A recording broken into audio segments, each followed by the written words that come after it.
So I do want to let you all know again that this is a case that's currently pending before the Cal Supreme Court, that they have scheduled oral argument for May 3rd. And I want to let you know that the reason that we are recording this webinar now, even though we don't have a decision on the case, is simply because we have been asked to.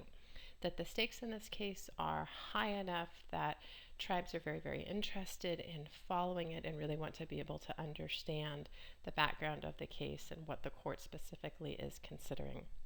So we're putting this webinar together for you today, but also expect that once we get the decision that we will provide some updated information, either in the form of a webinar or information on our website. So getting started here, what is at issue in this case? Well, it's the question of whether or not agencies have an obligation to make, quote, active efforts to assist in securing tribal membership. And the importance here is that where children have been removed from their parents, the agency may be the only entity with the legal ability to obtain the necessary birth or death certificates for tribal enrollment. That just by virtue of the way the state system is set up, not just anybody can go to California Department of Vital Statistics and ask for a copy of a birth certificate or death certificate. You have to be a very specific person or entity. And while it's true that the parents in these cases would be on that list of persons who could receive these documents, they are often not in a place that allows them to be able to do that. These are cases that by their very nature involve parents who are struggling, or we would not be in a dependency case. So we rely in that regard on agencies to be able to obtain that necessary documentation so that tribes can properly assess tribal enrollment. So the question that is currently before the Cal Supreme Court again is whether or not an agency has an obligation to make those, quote, active efforts to assist in the tribal enrollment. And the threshold issue in determining whether the substantive provisions of the ICWA apply is whether the case involves an Indian child, right? So what that means, though, is that in order to trigger the application of ICWA and even get to the place that where you're using that defined term of art, active efforts, that you have to have an Indian child. That you don't have an ICWA case if you don't have an Indian child. And ICWA's definition of an Indian child is very, very specific. It's an unmarried person who is under the age of 18 and is either a member of an Indian tribe or is eligible for membership in an Indian tribe and is the biological child of a member of an Indian tribe. And the argument that has been put to the Cal Supreme Court is that if a person does not meet one of those two definitions, either is already a member of a tribe or is eligible for membership and has a biological parent that is already a member of a tribe, that ICWA simply does not apply and that you would never get to a place of applying, again, that defined term of art, active efforts to a case. Right, so what we have here in Abigail's case is a situation where the technical definition of Indian child has not been met. We have a dad that says that he may have Indian ancestry. And so that triggers the notice provision of ICWA. And the county sends out notice to the 3 federally recognized Cherokee tribes. They get a letter back from the Cherokee Nation that says, hey, Dad and the kids, Abigail has a little brother, are eligible for citizenship in the tribe. Their aunt is already enrolled in the tribe. So what Cherokee also does in the letter is say, you should apply ICWA from the get-go because everybody's eligible, and actually went so far as to provide to the county completed applications. So not just blank applications, but applications that somebody at the tribe had actually taken the time to fill out and had highlighted those portions of the application that the county needed to complete because the tribe didn't have the information, and also, the signature lines and things of that nature, and provided information very specific about what additional documentation was required which included, I don't remember specifically, but a couple of birth certificates and maybe a death certificate or something of that nature. But they were very, very clear in their letter back to the county that dad and the kids are eligible, that you need to fill out, complete these already filled out applications for the kids and provide those applications back to us with the birth and death certificates. So again, in this particular case, neither the father nor the children are citizens or members of the Cherokee Nation at this point. For clarification, the Cherokee Nation considers its members to be citizens. They have citizenship in the tribe.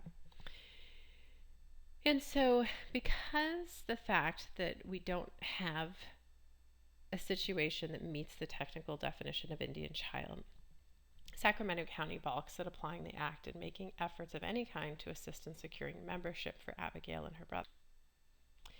And the Sacramento County Court looks at the California Rules of Court, which say that what you're reading here, if after notice has been provided as required by federal and state law, a tribe responds indicating that the child is eligible for membership, if certain steps are followed, the court must proceed as if the child is an Indian child and direct the appropriate individual or agency to provide active efforts under another rule to secure tribal membership for the child. Well, so in this particular case, notice had been provided to the tribes as required by federal and state law. The tribe responded indicating that kiddos were eligible for membership if the certain steps were followed. Right? Remember that they were supposed to fill out the application and provide some additional documentation to the tribe. And if those things were done, then the kids would be citizens of the tribe. And that during that process, where documentation is being provided, that the court must proceed under the California Rules of Court as if the child is already an Indian child, so that ICWA is applying and that active efforts are being provided to ensure reunification, and so that placement is done in accordance with ICWA, so that you don't have the situation where all of a sudden ICWA applies. And now we have to look at changing placement to bring it in line with ICWA's placement preferences and redoing case plans to ensure that parents are now getting active efforts instead of reasonable efforts. That if you just apply ICWA from the get, that you don't have a situation that works against the children. That applying ICWA from the moment you know that a child is eligible for membership, if certain steps are followed, that you're working in the best interest of the child in that case, which is supposed to be the threshold in all of these cases. So California Rules of Court 5.484 is the rule of court that was referenced in the last slide. And what it says is efforts to provide services must include pursuit of any steps necessary to secure tribal membership for a child if the child is eligible for membership in a given tribe. And given the language of this rule, Sacramento County should have taken the steps outlined by Cherokee Nation in helping to enroll Abigail and her little brother in the tribe. They didn't do that. So, the court hears argument from the parties.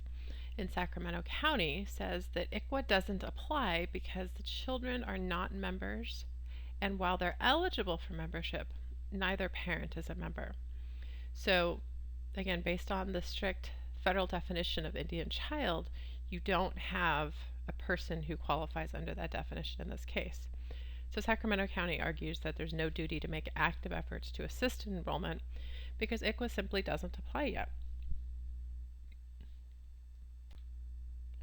So the trial court in this case takes a pretty common sense approach, at least in my opinion. What the trial court does is it says, look, we're going to apply ICWA, and effort should be made to assist in enrolling the children. And we're going to do that because either dad or the kids will secure membership, at which point ICWA will apply.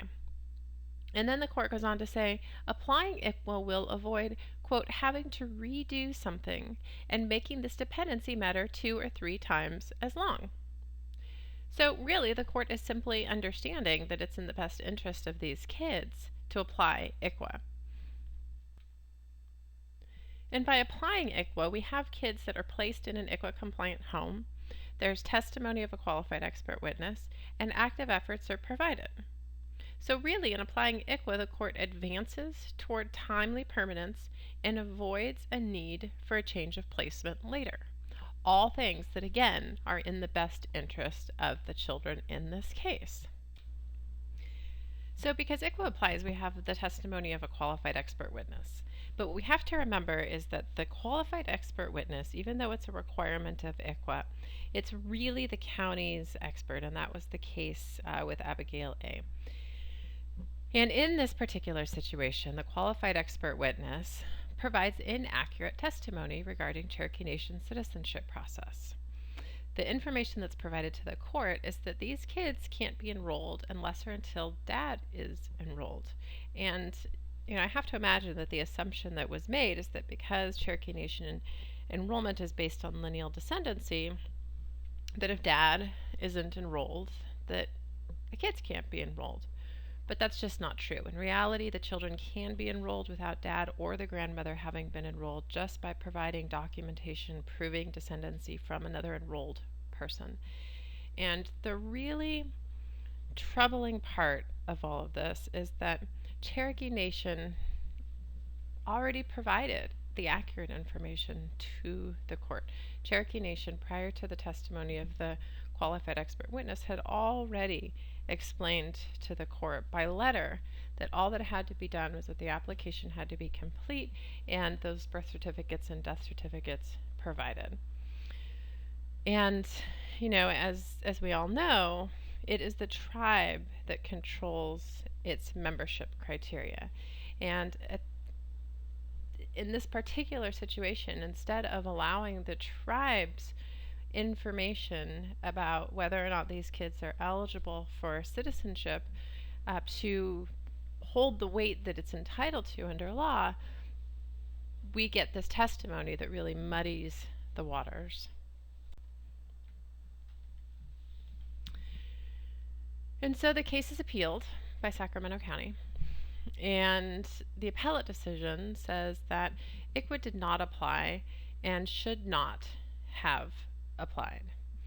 And because of that, there's no duty to provide active efforts to assist in securing tribal membership. So, what we have in this case is, a factual scenario that seems pretty straightforward, right? Until we get the qualified expert witness gumming up the works. And we have a trial court judge that really seems to be acting in the best interest of the kid. And yet we have a county that, for whatever reason, does not want to take the steps necessary to enroll the child. And so we get this appellate decision. And then the case is appealed to the California Supreme Court, and somewhat shockingly, the California Supreme Court takes the case. It's shocking because it was only the second case involving ICWA to ever be accepted by the California Supreme Court. The first was in Re WB, which had to do with ICWA's application to delinquency, which did not turn out well. And then there's this case, Abigail A. And shortly after the court accepted Abigail A, they also accepted Isaiah W., which is scheduled for oral argument on the same day as Abigail. So stay tuned for decisions in both of those cases, and please keep your fingers crossed. So in the Cal Supreme Court case, we file an amicus brief. That brief is joined by 45 tribes and 2 tribal organizations.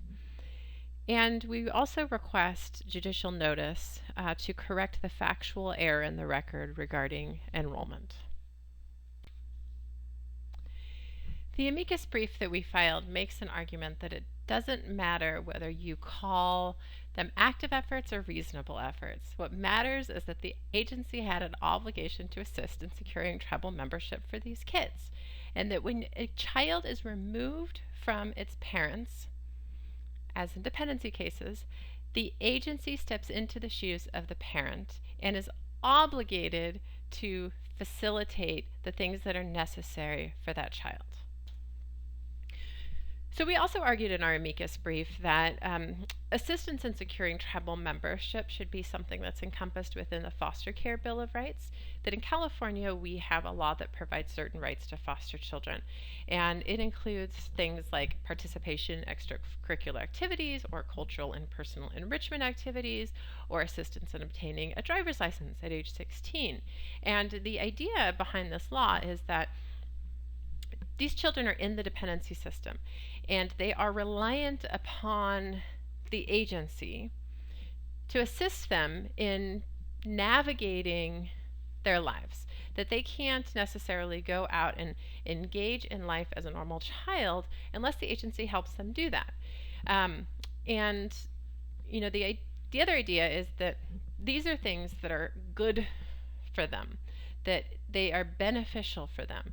So it is hard to believe that securing tribal membership would not fall within the Foster Care Bill of Rights, just because there are so many both tangible and intangible benefits associated with tribal membership. So no surprise to anyone, we also argued in our amicus brief that applying ICWA to the case was proper, that it was the right thing to do, and that it was really a very common sense decision that the trial court made that was in line with the best interest of the kids in the case. But in arguing that applying ICWA was proper, we also had to consider two facts.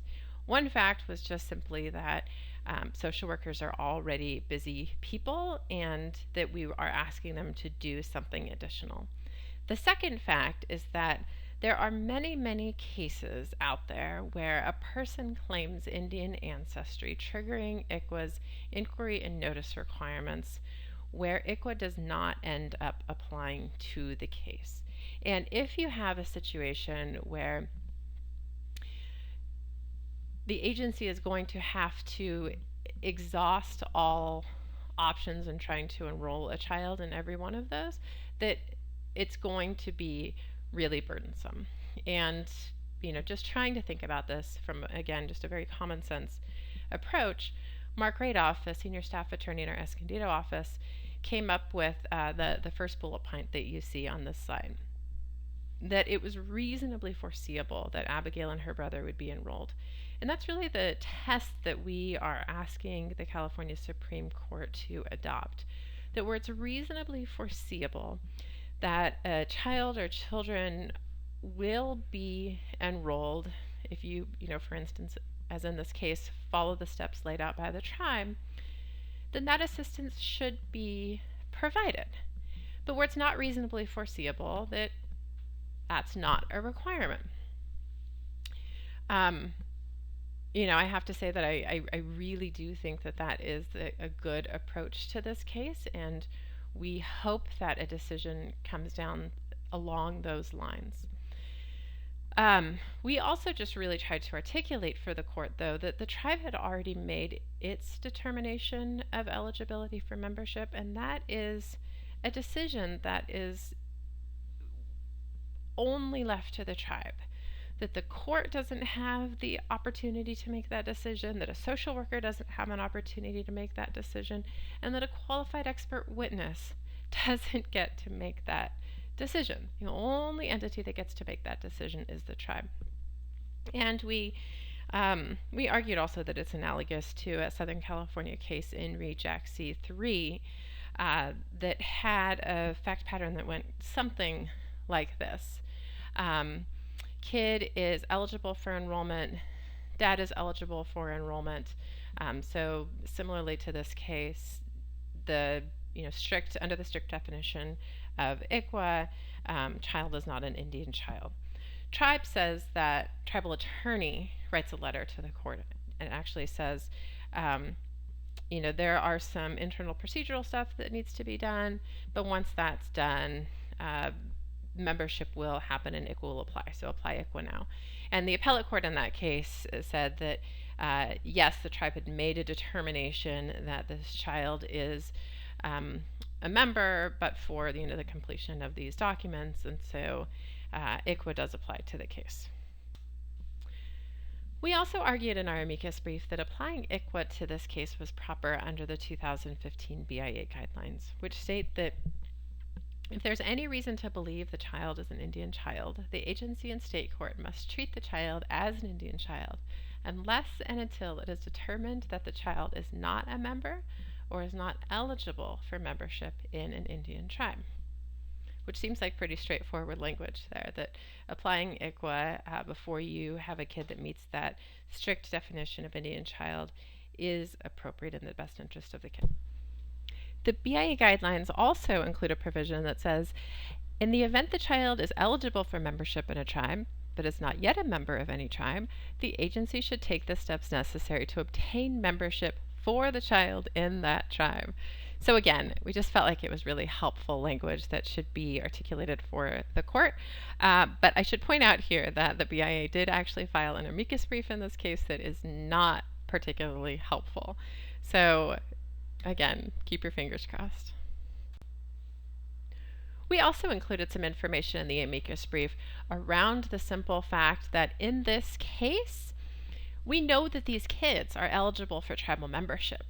We know that if this case is remanded, if it's sent back to the trial court with instructions to the agency to assist in obtaining the membership, which again is just completing that application that has already been started by the tribe, and enclosing the necessary birth and death certificates that only the agency can obtain in this case, or dad, that these kids will be tribal citizens.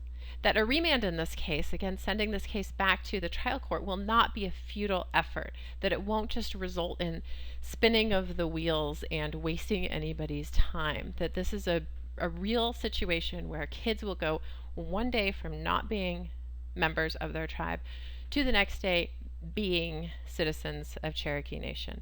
And at that moment, being able to obtain all of those tangible and intangible benefits that tribal membership can provide to them. So there's certainly some real concern around this case being before the Cal Supreme Court. As we've talked about, this court has only accepted 3 ICWA cases for review ever. The first being, again, in Re WB, dealing with ICWA's application in delinquency cases. And as a result of that case, ICWA basically doesn't apply to delinquency cases anymore. And the other 2 are this case, Abigail A. and Isaiah W., which are both scheduled to be heard on the same day.